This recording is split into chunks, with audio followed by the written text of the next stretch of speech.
معزز و مکرم ساتھی، الذین یؤمنون بالغیب کے سلسلے میں گفتگو چل رہی تھی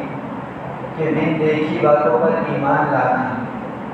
ان چیزوں کا اقرار کرنا ہے یا ان چیزوں کو اپنے دلوں میں بٹھانا ہے جن چیزوں کو ہم نے دیکھا ہے۔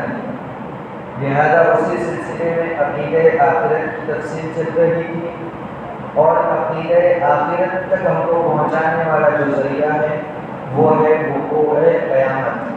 قیامت کا واقع ہو۔ تو گزشتہ کل کی بات بیان کی گئی تھی کہ قیامت کب واقع ہوگی، اس کا حقیقی علم اللہ رب العزت کے علاوہ کسی اور کو نہیں ہے۔ اللہ رب العزت ہی کے علم میں ہے کہ قیامت کس وقت واقع ہوگی۔ البتہ اتنی بات ہے کہ آقا مدنی صلی اللہ علیہ وسلم نے اپنے فرمانات کی صورت میں امت کو اس کی نشانیاں بتلائی ہیں، اور نشانیاں بھی دو طرح کی ہیں۔ پہلی وہ جو علامت صغریٰ کہلائی جاتی ہے، یعنی قیامت کی چھوٹی چھوٹی علامت جن کے ظاہر ہونے کے بعد قیامت کے قریب ہونے کا احساس ہوتا ہے۔ دوسرے نمبر پر وہ علامتیں اور وہ نشانیاں ہیں جن کے واقع ہونے کے بعد یقینی طور پر قیامت کا وقوع ہوگا۔ لہذا قیامت کی علامت صغریٰ چھوٹی چھوٹی جو نشانیاں بیان کی گئی ان میں نمبر 1 پر یہ ہے کہ وَأَن تَرَى الْحُفَاةَ الْعُرَاةَ رِعَاءَ الشَّهْرِ يَتَطَاوَلُونَ فِي الْبُنْيَانِ، کہ آقا مدنی صلی اللہ علیہ وسلم نے حضرت جبریل امین سے فرمایا تھا جب انہوں نے سوال پوچھا کہ قیامت کب آئے گی، تو فرمایا محبوب خدا صلی اللہ علیہ وسلم نے کہ اس کا علم نہ مجھے ہے اور نہ اللہ کے علاوہ کسی اور کو ہو سکتا۔ تو پھر حضرت جبریل امین نے پوچھا تھا اخبرنی عن اماراتہا، کہ ٹھیک ہے قیامت کا علم تو نہیں ہے لیکن قیامت کی نشانیاں آپ مجھے بتلا دیجئے۔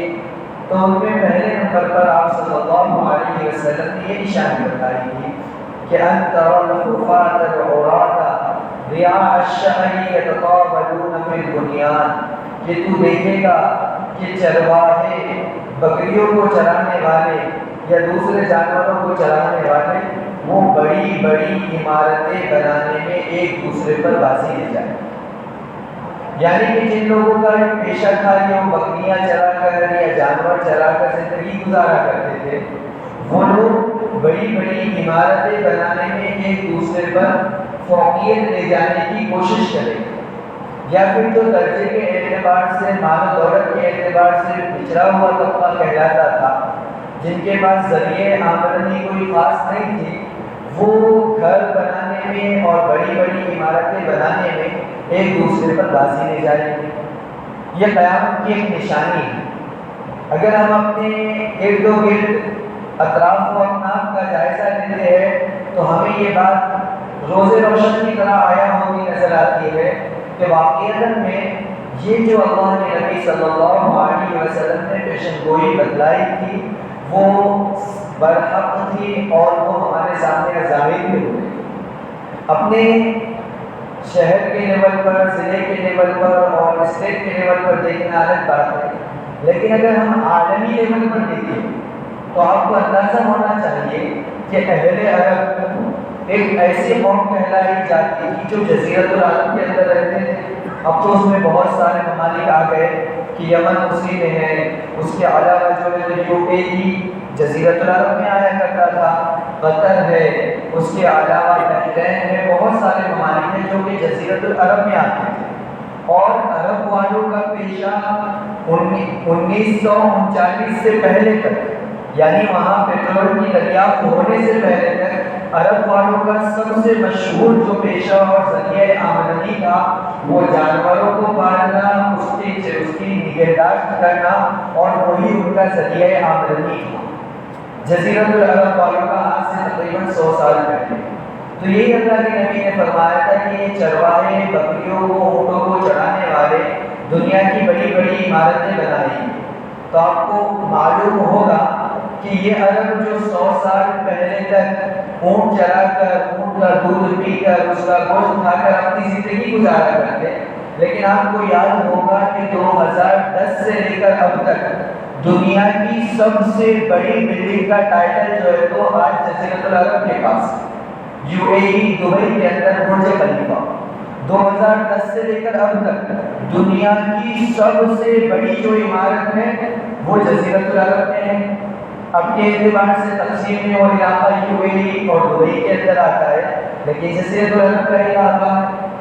اور اس سے آگے کی بات کہ دنیا میں بڑے بڑے ملک ہیں دوسرے بھی، امریکہ ہے، لندن ہے، فرانس ہے، بہت بڑے بڑے ہیں، لیکن 2010 سے لے کر آج تک دنیا کی سب سے بڑی بلڈنگ کا ٹائٹل ان لوگوں کے پاس ہے جن کا پیشہ کسی زمانے میں جو ہے تو جانوروں کو چلانا ہوا کرتا. اس سے آگے کی بات کہ اس کا ریکارڈ توڑنے کے لیے مملکت سعودیہ نے جدہ ٹاور کے نام سے ایک جو ہے تو بلڈنگ کا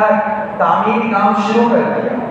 اور ان کا منصوبہ یہ ہے کہ یہ دبئی کا جو برج خلیفہ ہے اس سے بڑی یہ عمارت بنی. تو اندازہ لگاؤ نبی نے کیا فرمایا تھا، ان ترى الحفاة العراة رعاء الشمع يتطاولون في البنيان، کہ بکریوں کو چرانے والے، اونٹوں کو چرانے والے ایک دوسرے پر بڑی بڑی عمارتیں بنانے میں سبقت لے جائیں گے. تو برج خلیفہ کا ریکارڈ توڑنے کے لیے کسی اور ملک کو خیال نہیں آیا بلکہ وہی جزیرۃ العرب کا ایک ملک مملکت سعودیہ عربیہ جن کا پیشہ بھی کسی زمانے میں یہ ہوا کرتا، انہوں نے اس کا ریکارڈ توڑنے کے لیے جدہ ٹاور کے نام سے ایک بلڈنگ کا تعمیری کام بھی شروع کر دیا. اس سے آگے ایک اور بات کہ جب UAE اور دبئی کی قوم کو یہ پتا چلا کہ ہم نے جو 2010 سے لے کر سب سے بڑی بلڈنگ بنانے کا ریکارڈ ہمارے پاس تھا، سعودی عربیہ اس ریکارڈ کو ہم سے چھیننا چاہتا ہے، ہم سے بڑی عمارت بنانا چاہتا ہے، تو فوراً انہوں نے ایک دوسرے منصوبے پر کام شروع کر دیا اور دبئی ٹاور کے نام سے ایک جو ہے بلڈنگ کے تعمیر کا کام بھی شروع کر دیا. تو بتانا مقصد یہ ہے عزیزو کہ اللہ کے نبی صلی اللہ علیہ وسلم نے قیامت کی جو نشانیاں بتلائی ہے ان میں ایک یہ نشانی تھی، اور جو واقعتاً میں آپ کی ساری دنیا دیکھ رہی ہے کہ واقعتاً میں یہ ہو رہا ہے. اس کے بعد اللہ کے نبی صلی اللہ علیہ وسلم نے قیامت کی علامت صغریٰ چھوٹی چھوٹی نشانیوں میں سے ایک نشانی یہ بتلائی کہ ظلم و ستم عام ہو جائے گا. دنیا کے اندر ہر طاقتور کمزور پر ظلم کرے گا، ہر صاحب اقتدار شخص جس کے پاس کچھ طاقت ہے، کچھ تعلقات ہے، وہ اپنے سے چھوٹے والے پر ظلم کرے گا. اور ظاہر سی بات ہے یہ چیز بھی ہم اپنے آنکھوں سے دیکھ رہے ہیں کہ دنیا کے کسی بھی ملک کا کوئی بھی قانون ہو لیکن اس میں جکڑے جانے والا یہ غریب اور کمزور طبقہ ہوتا ہے. ظلم اسی کو تو کہا جاتا ہے کہ کمزور کو دبایا جائے. اور آج دنیا کے اندر سرزمین ہندوستان نہیں بلکہ ساری دنیا کے اندر جہاں نام نہاد اسلامی حکومتیں، اسلامی حکومت کو کہنا بھی مناسب نہیں ہے، مسلمانوں کی حکومتیں ہیں، وہاں پر بھی کمزوروں کو دبایا جا رہا ہے، کمزوروں کے ساتھ ظلم و ستم کیا جا رہا ہے. تو آقا مدنی صلی اللہ علیہ وسلم نے ارشاد فرمایا تھا کہ جب قیامت قریب آئے گی تو ظلم و ستم عام ہو جائے گا، ہر طاقتور کمزور پر ظلم کرے گا. ہم دیکھیے اپنے معاشرے کے اندر بھی جس کو تھوڑی سی طاقت مل جاتی ہے، تھوڑا سا بڑا عہدہ مل جاتا ہے، وہ سوچتا ہے کہ میں اپنے سے نیچے والوں کو کس طرح دبا کر رکھوں، کس طرح ان پر ظلم کروں، کس طرح ان کے دل پر اپنا رعب بٹھاؤں، اس کی فکر میں وہ رہتا ہے. لہذا قیامت کی تیسری جو نشانی بیان کی گئی ہے وہ یہ ہے کہ قیامت سے پہلے شرم و حیا اٹھ جائے گی. قیامت سے پہلے شرم و حیا کا جنازہ نکل جائے گا کہ زمانے ماضی میں شرم و حیا چاہے وہ کسی بھی قوم کی مستورات ہو یا کسی بھی قوم کا فرد ہو، شرم و حیا کا مادہ انسان کے اندر پایا جاتا ہے. کیونکہ یہ شرم و حیا کا تعلق کسی مذہب سے نہیں ہے، انسان کی اپنی فطرت سے ہے. انسان کا اپنا فطری تقاضا ہے کہ اس کے اندر شرم ہو، حیا ہو اور برائی اور بے حیائی کے کاموں سے اسے نفرت ہو. یہ ہر قوم کے اندر پائی جاتی ہے۔ اسی لیے دیکھنا کہ سرزمین ہندوستان کے اندر بھی جو پچھلی قومیں ہیں، جو لوگ اپنے مذہبی تعلیمات پر عمل کرتے ہیں، چاہے وہ کوئی بھی مذہب ہو، پرانے اعتبار سے اپنے مذہبی تعلیمات پر عمل کرتے ہیں، آپ نے یہ بات دیکھی ہوگی کہ ان کے اندر بھی مستورات کے اندر کسی نہ کسی درجے میں پردہ تھا۔ آج بھی جو قومیں اپنی مذہبی تعلیمات پر عمل کرتی ہے، چاہے وہ غیر مسلم ہی کیوں نہ ہو، کہ گھونگھٹ یا پلو جو ہوگا پورا وہ اپنا ڈال کر رکھیں گے۔ اکثر دیہی علاقوں میں یا ایسے علاقے جو پسماندہ کہلائے جاتے ہیں، وہاں یہ چیزیں دیکھنے کو ملتی ہیں۔ تو پتہ چلا کہ حیا، شرم کا ہونا انسان کا فطری تقاضا ہے، لیکن اللہ کے نبی صلی اللہ علیہ وسلم نے ارشاد فرمایا تھا کہ قیامت سے قریب شرم و حیا کا جنازہ اٹھ جائے گا، اور ہم اپنے آنکھوں سے دیکھ رہے ہیں کہ شرم و حیا کا جنازہ اٹھایا جا چکا ہے۔ اب چاہے یہ سمجھو کہ نئی نئی ایجادات کے ذریعے، پہلے تو ٹیلی ویژن اور ٹی وی کے نام پر ایک چیز آئی، اور اس کے اندر بھی ابتدا میں حیا اور پردے کو باقی رکھا گیا تھا، لیکن جیسے جیسے دھیرے دھیرے زمانہ اپڈیٹ ہوتا گیا اور زمانہ ترقی یافتہ کہلایا جانے لگا، تو دھیرے دھیرے اس کے اندر بھی جو ہے تو مستورات کے جو کپڑے ہوا کرتے تھے پہلے زمانے میں، اب اس کے اندر دھیرے دھیرے کمی کروائی، اور آج فیشن کے نام پر بے حیائی کو رواج میں لایا جا رہا ہے، اور لوگ اس کو عیب بھی نہیں سمجھتے کہ یہ تو فیشن ہے، اس طرح کے لباس پہننے کا آج فیشن ہے۔ اگر ہم وہ پردے والا یا پرانا صحیح طریقے کا لباس پہنیں گے تو لوگ کہیں گے کہ کتنے پرانے خیالات کے لوگ ہیں۔ تو اس انداز سے بے حیائی کو ہمارے اندر داخل کیا گیا۔ پھر موبائل اور انٹرنیٹ وغیرہ نے تو رہی صحیح کسر بھی دور کر دی، رہی صحیح کسر کو بھی ختم کر دیا کہ آدمی اگر اس کے اوپر کوئی اچھی چیز بھی دیکھ رہا ہے، قرآن کی تفسیر بھی سن رہا ہے، لیکن وہ عیب کے بہانے ایک دو سیکنڈ کے لیے آپ کے سامنے ایسی تصویر یا ایسا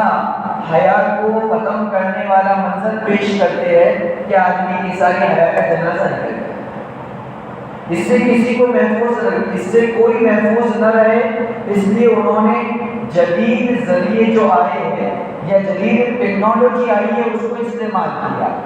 جس کا نتیجہ یہ نکلا کہ بندہ اگر بیان سننے کے لیے بھی اپنا نیٹ کھولتا ہے، یوٹیوب کے اوپر جا کر یا کسی اور جگہ جا کر کوئی اصلاحی دینی بات سننے کی کوشش کرتا ہے، تو وہاں پر جب قرآن کی تفسیر وہ سنتا ہے یا بیان سنتا ہے جس سے اس کی ایمانی کیفیت بنتی ہے،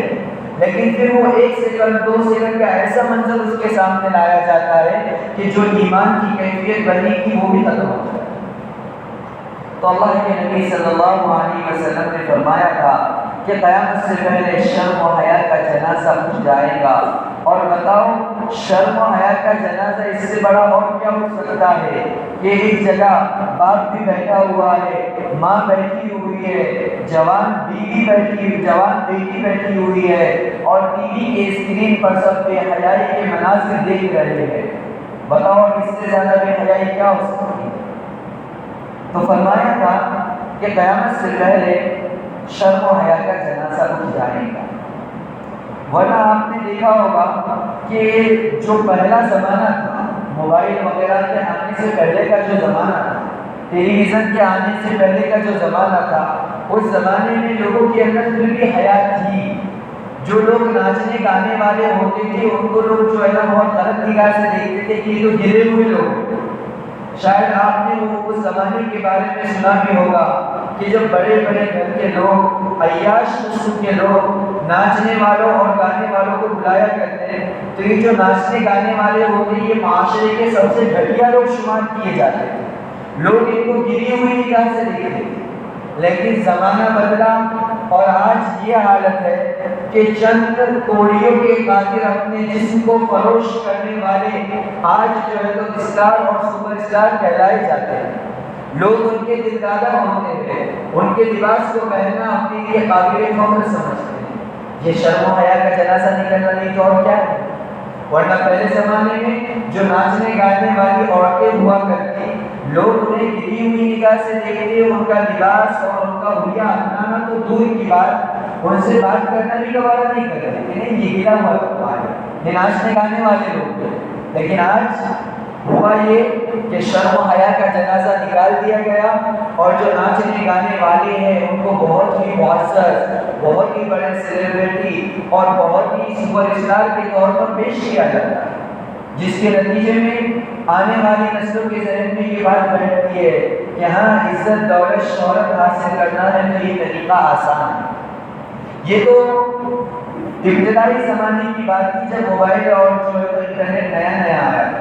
لیکن اس کے بعد کچھ ایپس ایسے لائے گئے کہ جس میں ہر بندہ اپنی ویڈیو بنا کر اپلوڈ کر سکتا ہے، تو اس میں تو رہی سہی ساری کسر شرم و حیا کی نکال دی۔ پہلے ایسا ہوتا تھا کہ جو فلمی اسٹار ہوتے